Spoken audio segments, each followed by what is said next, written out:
today's lesson, we're going to talk about applications of eigenvalues and eigenvectors. I'm going to present in detail one such application, an application dealing with population growth. Many other applications exist. Some of them are in your textbook, such as the rotation of axes and solutions of differential equations. One major application of eigenvalues comes from the field of statistics. If you were to give a questionnaire consisting of, say, 100 questions, many of the questions might be related. In fact, with a questionnaire of 100 questions, you may actually only be surveying 5 or 6 factors.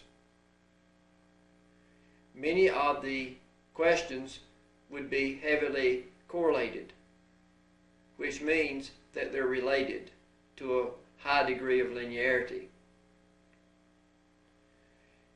Statisticians are interested in analyzing the complete data set and figuring which factors really make a difference. If you form a correlation matrix, calculate the eigenvalues of your correlation matrix, then the eigenvalues tell you the proportion of the total variance that can be associated with each of your factors. In differential equations, many of your equations can be solved only in terms of a parameter. That parameter lambda happens to be the eigenvalue that we've been talking about. So eigenvalues and eigenvectors occur in many applications other than population growth. But population growth is the one that's probably the easiest to follow, and it does offer a very good example. For our example, or our application, the following table gives a population of a certain small community. Now, of course, I just made these up, so nothing magical about them, so that's why all the numbers came out so easy. In the 0 to 19 age bracket, we have 100 people. In the 20 to 39, 150. In the 40 to 59, 200. In the 60 to 79, 150. In the 80 to 99, 50. Now notice we're going in increments of 20. So we're having 20-year periods here. And you can see the populations.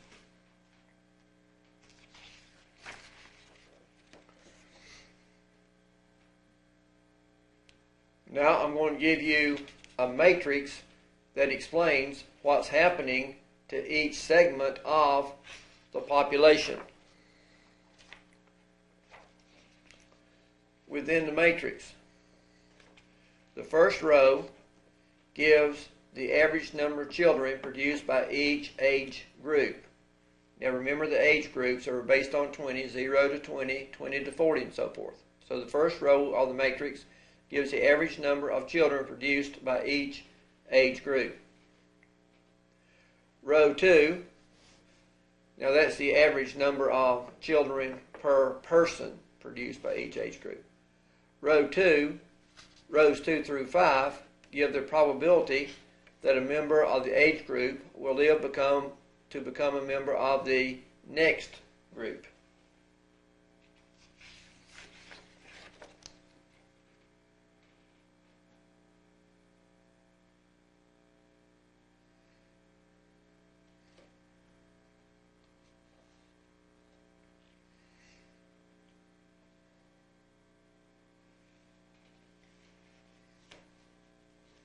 Let me give you the matrix, and I'll go over these again to tell you what each element in the matrix really tells you. In the 0 to 20 age group, we have 1/10 child per person. So for every person in the 0 to 20 age group, they will produce 1/10 child on the average, 1/10. And obviously no one produces a tenth, but that means for every 10 people you'll get one child from that age group. For every 10 people in the age group you'll get one child. For the 20 to 39 you get 1.2.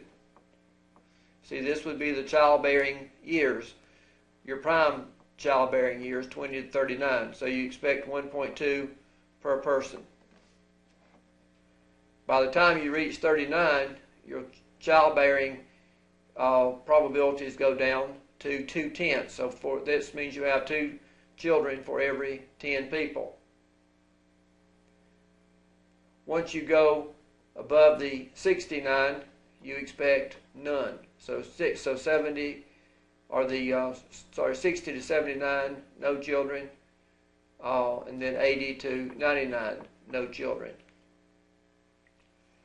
The probability that a person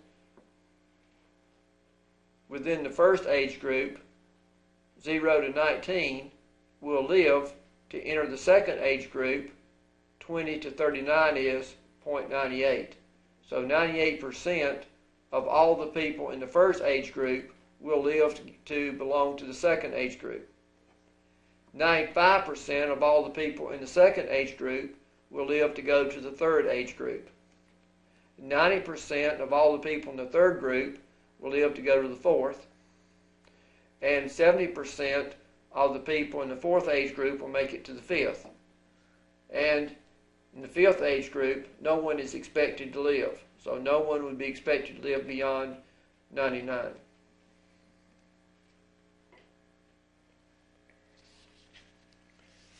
Now if we let X denote the column matrix of ages, now that is actually, X denotes the column matrix of populations for the ages. So make me say of column matrix of populations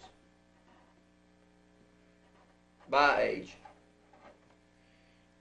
Then AX gives a population in 20 years. Now the reason it's 20 years rather than 1 year is I'm basing it on 20-year increments.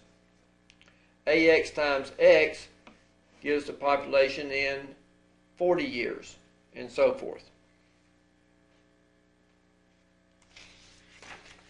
I'll let Derive do the work for us.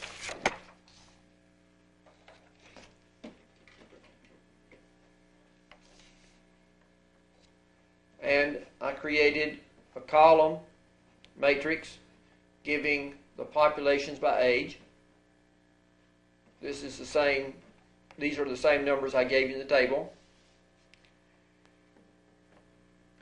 So we'll call this matrix X, and this was your matrix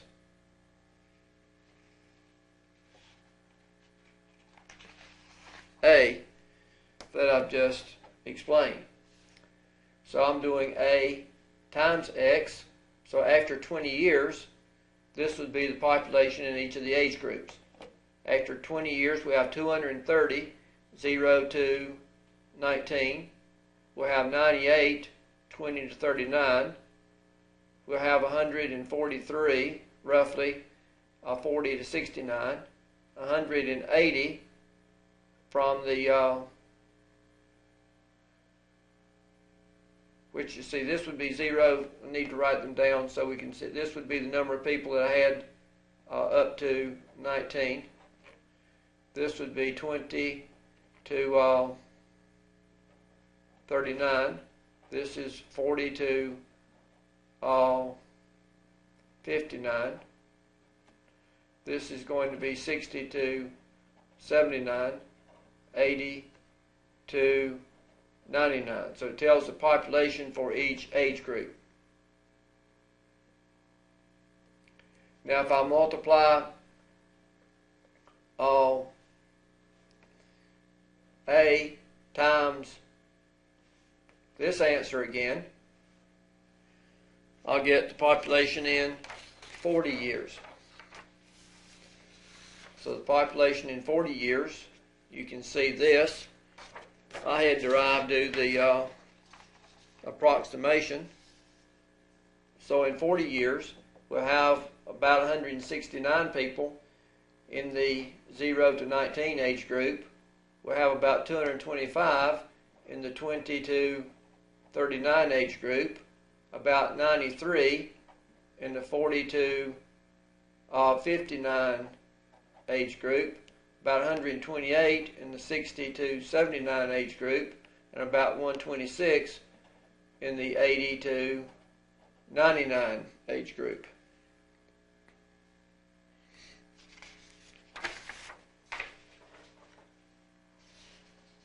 Now we have a question. And this question is where your eigenvalues come in.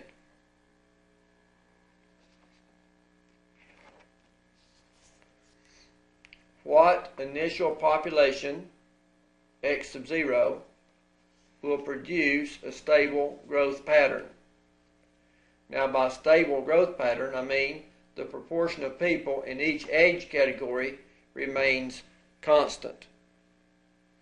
Well, we know that it's not the population we started with, because if we go back and look at our numbers, we can observe how they're changing. We can see that the proportion is changing quite a bit. We started with 100, 150, 200, 150, 50. So you can see the largest population was group 3. But after doing it one time, that was no longer the case. After one run, the largest population was group 1.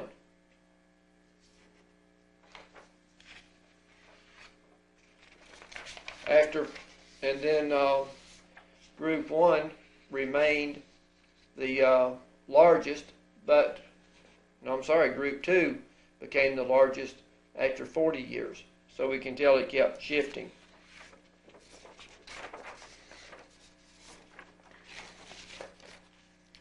But what we're asking is what initial population would produce a stable growth pattern. The proportion of people in each age category would remain constant. Well, what we're saying is, to get the age for the, to get the population for the next period, we multiply a times x. So I'm saying, for what lambda do I have ax is equal to lambda x? See, the proportion would remain constant. Well, this is just the overall eigenvalue problem. Is it possible to find lambda such that ax is equal to lambda x?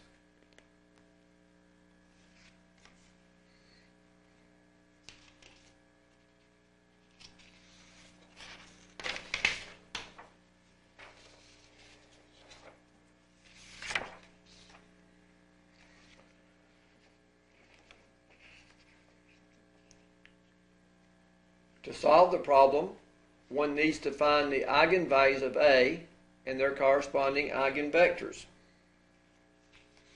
We'll call on Derive to do the work for us.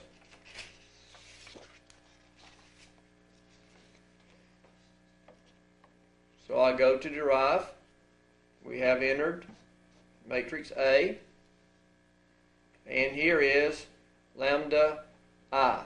So I just went ahead and authored lambda I, and then I did lambda I minus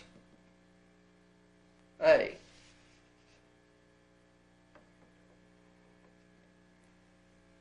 So this is the matrix lambda I minus A. Then I get the characteristic equation by saying the determinant of lambda I minus A is equal to 0. And we come up with this equation. Lambda squared times 500 lambda cubed minus 5,000 lambda cubed minus 500 lambda squared minus 5,580 lambda minus 931 divided by 5,000 is equal to 0. Well, just by looking, we can say that lambda equals 0 is, an eigenvalue of multiplicity 2, because I have lambda squared, and I put lambda equals 0 and get lambda equals 0. But I wanted to get all of them because lambda equals 0 would, I'm looking for a growth pattern, and that would provide no growth. So I told Derive to solve what I typed in. I told it to solve number 5 for lambda, and it gave me all this mess. Well, I said I don't want all that mess. What I want would be approximate answers. So you can see now that it approximated and gave me the approximate eigenvalues. So we got lambda equals 0. We already know that that one would be 1 off root of multiplicity 2. We got lambda is equal to negative 0.1644 and so forth. Lambda is equal to 1.2045889 and so forth. And lambda is equal to a negative 0.94. Well, we've got all of the eigenvalues accounted for. 1, 2, 3, 4, 5. And of course we did start with a 5 by 5 matrix. So all the eigenvalues are accounted for. What I'm going to do is to work with this one. So I'm going to find the eigenvector associated with lambda is equal to 1.204588911, which would give me the rate of growth. So I could pick any of them, but this is one I choose to pick. What I'm going to is I'm going back to my lambda I minus A vector, and I'm telling the computer to go. I went to edit and substitute, and I say replace lambda by the 1.204588911, and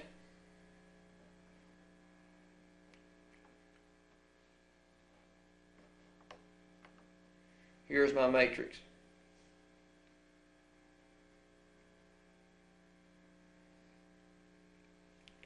Now from this matrix I can form, so this is lambda I minus A. So from this matrix I can just go ahead and say, well, I want X, so that call it whatever numbers you want to. I believe I'm just going to call it A, B, C, D, E. Is equal to 0, where X is your A, B, C, D, E matrix. Well, 1.2 minus 1, so that's going to be 1.10458 A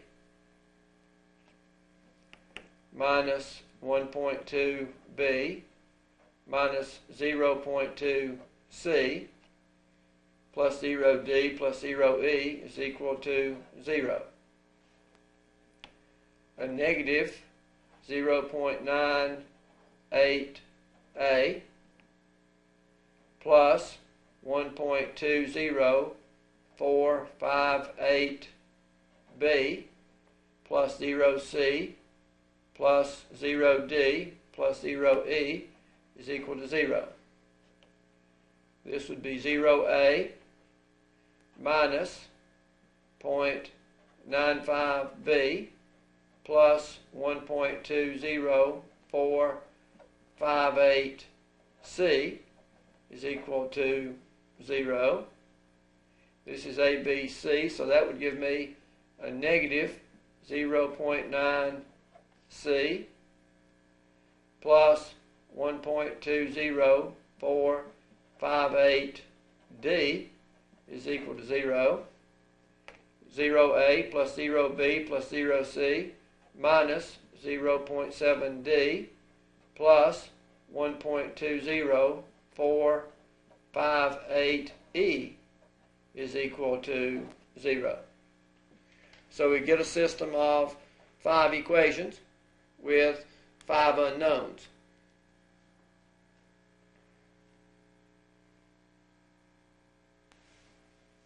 Now we reach a step in the process that's extremely critical. Most of you are probably ready to let Derive solve this system, or at least tell Derive to row reduce the matrix to make it easier to solve. You might want to try that. If you have Derive to row reduce the matrix, you're going to get the identity matrix. Then, when you work through it, you're going to get that A is 0, B is 0, C is 0. In other words, it's going to look like you have a non-dependent case, an independent case. Why would you get that? Well, the answer is round off error. In calculating these eigenvalues, the computer rounded off to 6 significant digits. The answers we had down were not exact.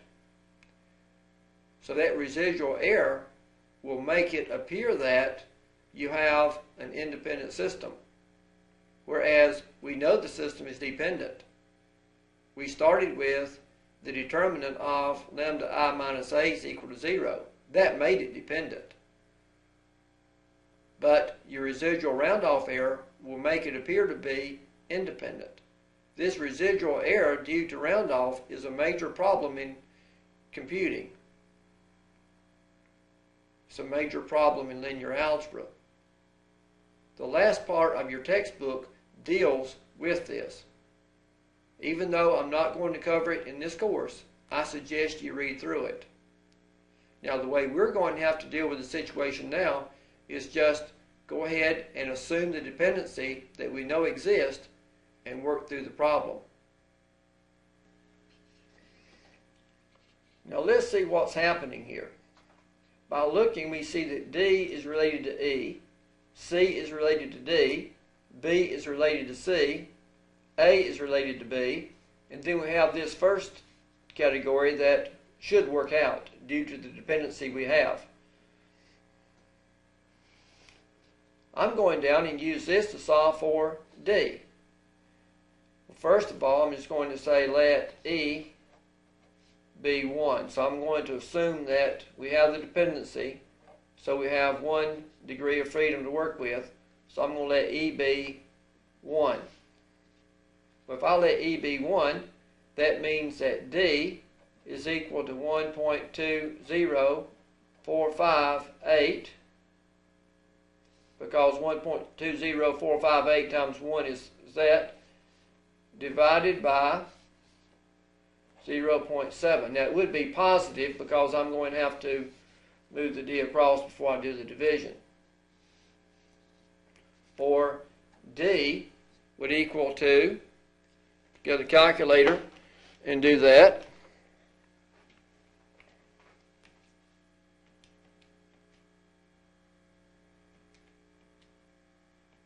So we have 1.20458 divided by 0.7. So I get D is 1.72 if I round off to hundreds.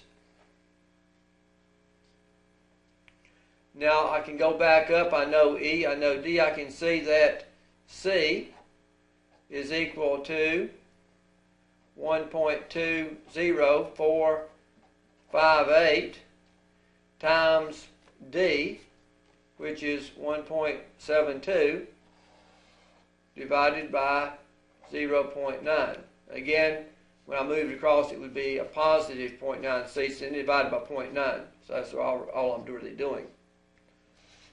We'll take the calculator and multiply this. So I've got 1.72 in the calculator times 1.20458 divided by 0.9, and I get C is 2.30. Want to round off to hundreds.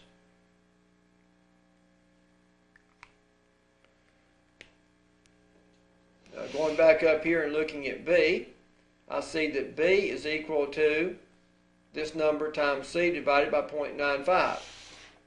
So I can say B is going to be equal 1.20458 times C, which is 2.30 divided by 0.95.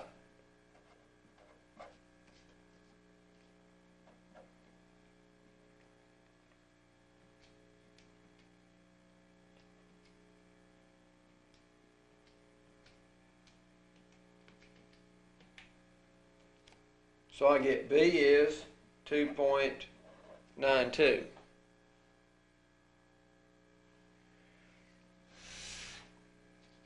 Now A is going to be the eigenvalue times B divided by 0.98. So A is going to be the eigenvalue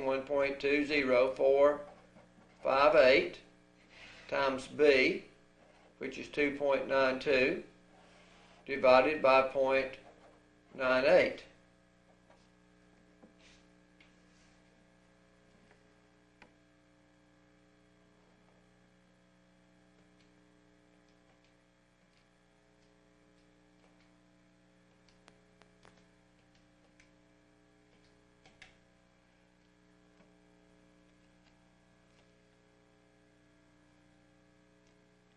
Which will be 3.59. So we have E is 1, D is 1.72, C is 2.30, B is 2.92, A is 3.59. Well, if this is going to work, then the first equation should be satisfied by these values. Well, let's go back and see if that will be the case. A is 3.59, B is 2.92, and C is 2.30. In other words, I had to satisfy all the equations. Well, my method of solution obviously satisfies these four, but what about the first one? Well, let's check it out. 1.10458 times 3.59 minus 1.2 times 2.92 minus 0.2 times 2.3 equals, and you can see we get 0.001442. Well, that's nearly zero, but not exactly. And this is that residual error I was talking about that makes it look like we have not found solutions. So the computer is going to think that the only solution is your trivial solution by letting them all be zero. But that's really not the case. We do have a solution. It's just that there is going to be round off in each step that makes it look like there is no solution other than the trivial one. So now putting it together, we have one eigenvector associated with 1.20 is 3.59, 2.92, 2.3, 1.72, and 1. But remember, X stood for initial populations. Well, we know that if this is an eigenvector, that any multiple of it would be an eigenvector. So I'm going to multiply it by 100 to give us more appropriate population figures. So that would be 359, 292, 230, 172, and 100. In other words, if I started with this population distribution, then the proportion of people in each age category would remain constant over time.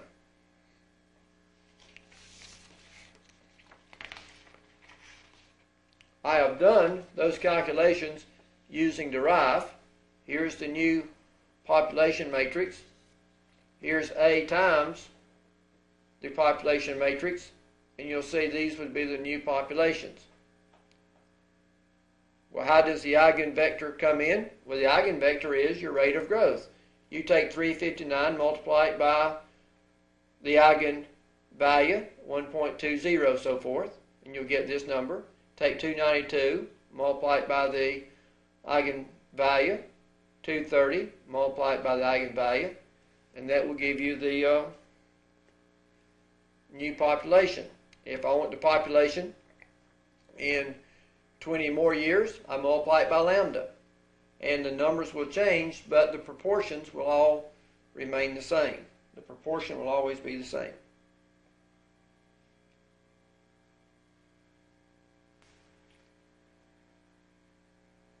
We have completed the information for the course on linear algebra. I included all the major topics recommended by the Mathematical Association of America. You should be able to read most any elementary linear algebra textbook. You should be able to read the rest of your textbook. I didn't cover all of it, but you have the tools and the understanding necessary to read and comprehend anything that you would need from elementary linear algebra. As you go into various disciplines, you may be expected to have covered some concepts that we did not. The standard curriculum tells you what should be covered along with some suggestions. I have followed the applications suggestions. So I went with the standard curriculum plus the applications. If you're going into a discipline that requires more of the theory, you will need to go back and read those sections with a little more care. But the key is that you have the skills necessary to read and comprehend it for yourself. It's impossible for any course to cover everything that you will ever need. Hopefully, you have the tools to learn what you need for yourself.